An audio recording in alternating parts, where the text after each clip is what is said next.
കോട്ടയം ഏറ്റുമാനൂർ സ്വദേശിനിയും ജൈനമ്മ കൊലക്കേസിൽ നിർണായക തെളിവ് ലഭിച്ചു. പ്രതി സെബാസ്റ്റ്യന്റെ ചേർത്തല പള്ളിപ്പുറത്തെ വീട്ടിലെ രക്തക്കറ ജൈനമ്മയുടേത് തന്നെയെന്ന് ഫോറൻസിക് പരിശോധനയിൽ വ്യക്തമായി.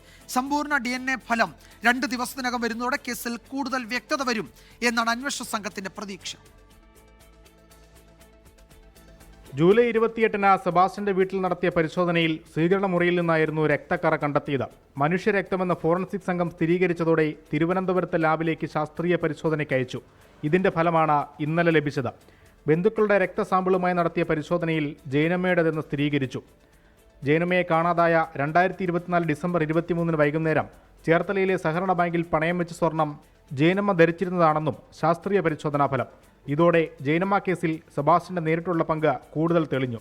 വീട്ടുവളപ്പിൽ നിന്ന് കണ്ടെടുത്ത എല്ലുകളുടെ പരിശോധനാ ഫലം വൈകുമെന്നാണ് സൂചന. എല്ലുകൾ 2 തവണ കത്തിച്ചതാണ് DNA പരിശോധന സങ്കീർണമാക്കുന്നത്. സെബാസ്റ്റ്യന്റെ കസ്റ്റഡി കാലാവധി പൂർത്തിയായതോടെ 26 വരെ വീണ്ടും റിമാൻഡ് ചെയ്തിരുന്നു. സമ്പൂർണ്ണ DNA ഫലം കൂടി ലഭിച്ചാൽ കോട്ടയം ക്രൈംബ്രാഞ്ച് വീണ്ടും കസ്റ്റഡി ആവശ്യപ്പെടും. 24 ആലപ്പുഴ.